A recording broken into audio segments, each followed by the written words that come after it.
DK on the Sports Tip on Wildcats Radio 1290. Everything from realizing that I have 2 credentials at Wimbledon for the rest of my life to checking my phone and seeing my name as an ESPN alert to realizing how much I disliked grass at the beginning of the grass court season to now look at where I am. Like, there's just so many different ways I could go about it, but I just think the entire experience altogether has just been a whirlwind, and it's been, something that you dream about. But I think for me, I didn't really know if that dream would actually come true, and I'm sitting here in it now, so it's pretty cool. And that was Christopher Eubanks, who made it to the quarterfinals of Wimbledon this year before losing out. And unfortunately, for the 22nd consecutive tournament, there will be no American male in the final. We are joined by Gill Gross here in studio. Gill is a anchor for and analyst for the Tennis Network, Tennis Channel, I should say. And he joins us here in studio. And Gill, first of all, welcome. And we've been talking about this for the last 2 days. And I want to start with just the women's side of it first today. And I feel like tennis is at a crossroads on both the women's and the men's sides. And I'll admit that I'm at a point in my life where I'm just a casual fan right now, whereas I was like really in love with tennis when I was growing up. And I really have never heard of either one of these 2 women that are going to be playing in Saturday's final, Marketa Vondrousova and Ons Jabeur.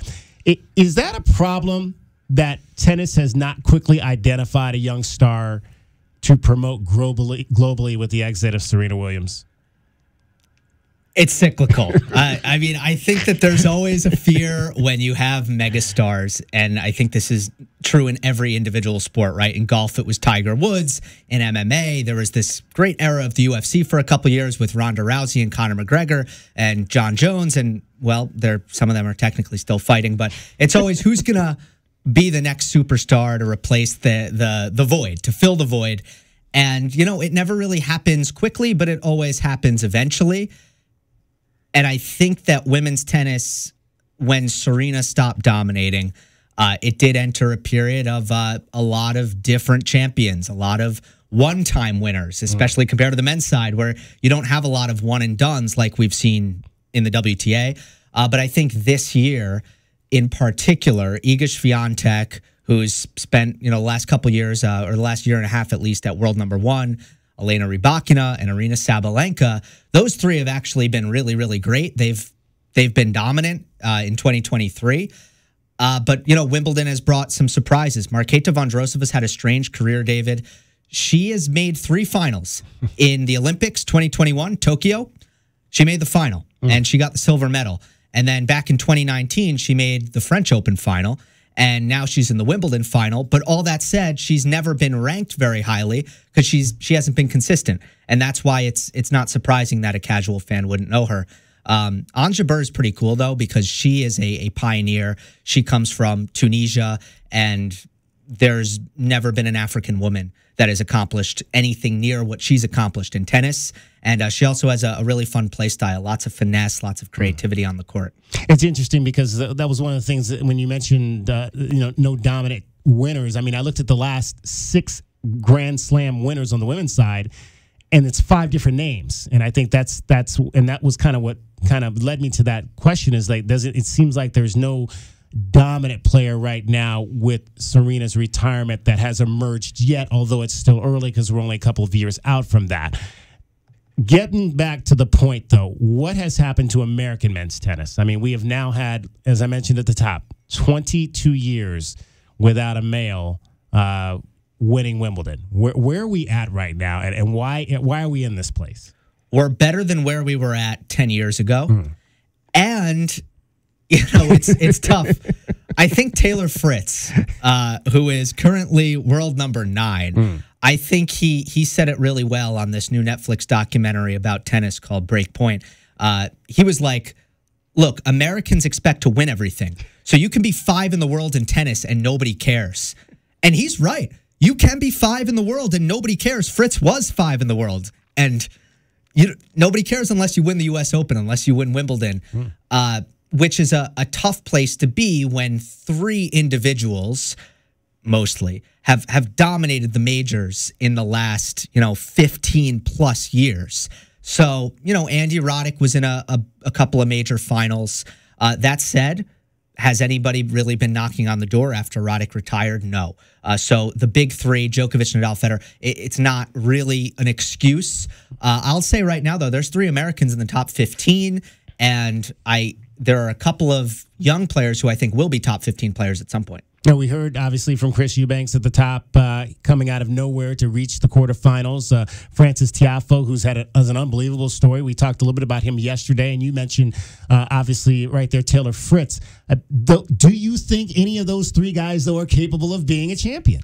You said Eubanks, Fritz, and who was the third? And Tiafoe. Chances are none of them will ever win a major. Okay. And look, it's the nature of the it's the nature of the So with sport. the guys that are the best right now, we still have no chance. Not no chance. I wouldn't say no chance. You know, Tiafoe was in the U.S. Open semis, and he came up against Carlos Alcaraz.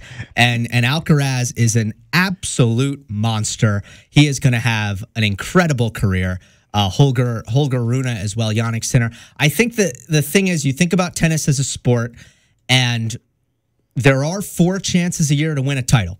And that is more than you can say about most other sports where there's 1 chance a year to win a title. But the hard thing about tennis is there's very little luck. So if you're not a top 5 player in men's tennis in recent times, you're basically not going to win a major. Yeah. Because at the end of the day, you can't really get lucky bounces. The referees can't help you. You can't drive to the hoop and get a bad foul call. There are all of these variables that affect outcomes in other sports where I think sometimes we see in the NFL playoffs, the 1 seed will lose to a team that's probably worse, but it just worked out for them on that day. And in tennis, it just doesn't happen. So you really need to be one of the best in the world, or it just doesn't really get done for you. So Fritz, Tiafoe, and Eubanks, it would be amazing if he made the top 10. Thus far, there's not really evidence that he'll get there. But Tiafoe, he'll probably be a top 10 player for a period of time, and Fritz has already been. But that doesn't mean they can win a major. Yeah, absolutely. Gill Gross joining us from the Tennis Channel. We were in the last segment before you got here. We were talking about this. I want to get your opinion on this. A couple of folks responding to our question about what has happened to American tennis do not believe that there's enough quality coaching at the lower levels. There's no Nick Bollettieri right now that's going to churn out championship talent. Do we need that Nick Bollettieri of this generation that can coach these kids up to that point?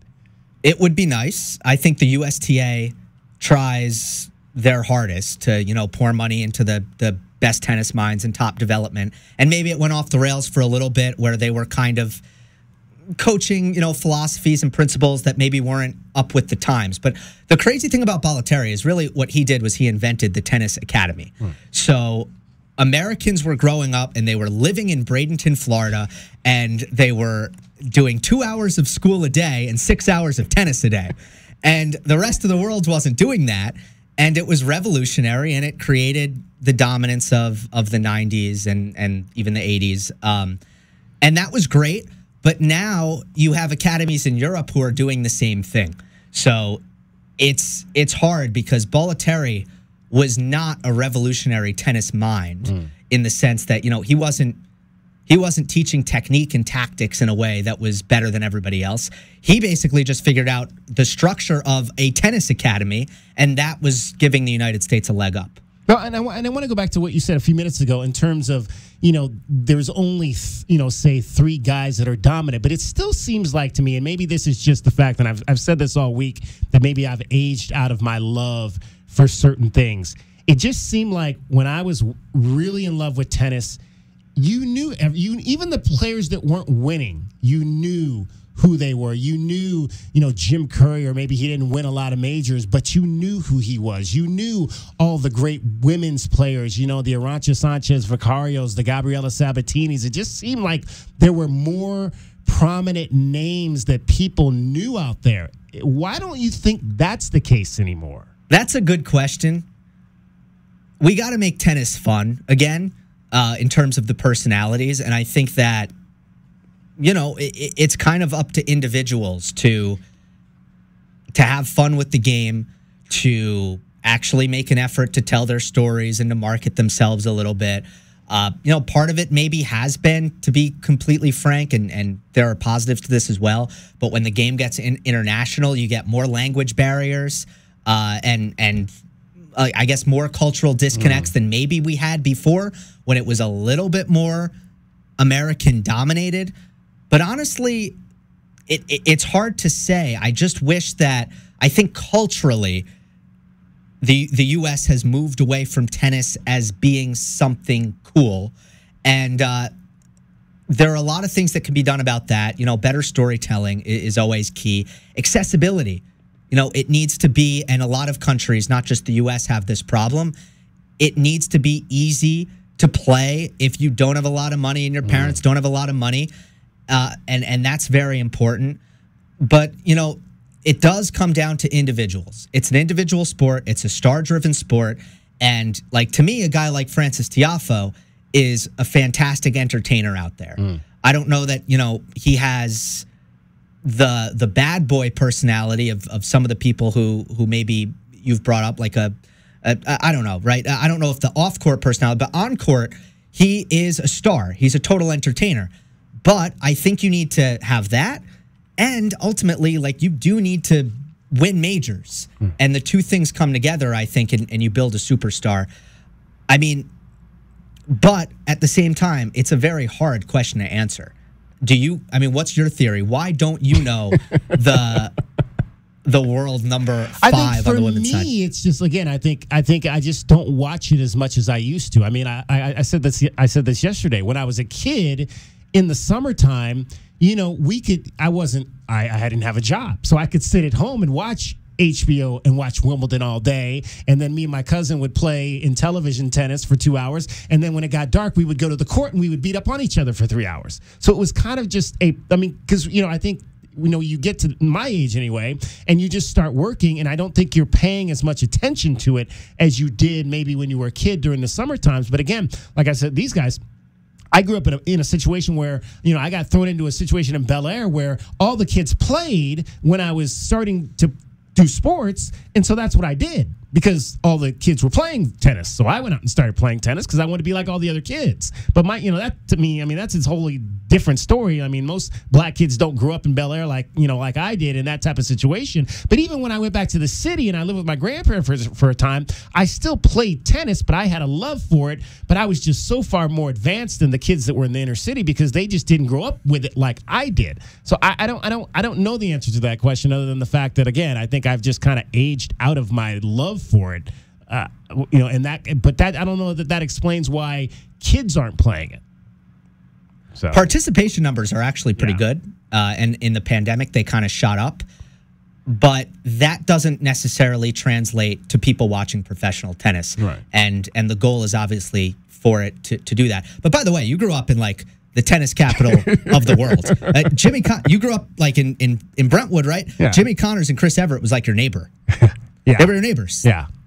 I don't know if I knew that, but yeah, they all trained at UCLA. Okay. Yeah. There you go. Hey, Gill, appreciate you taking some time to join us. We'll have to have this conversation again next time you get in town. Tons of fun, David. I enjoyed it. Gill Gross from Tennis Channel, trying to figure out what has gone wrong with American men's tennis. We are going to have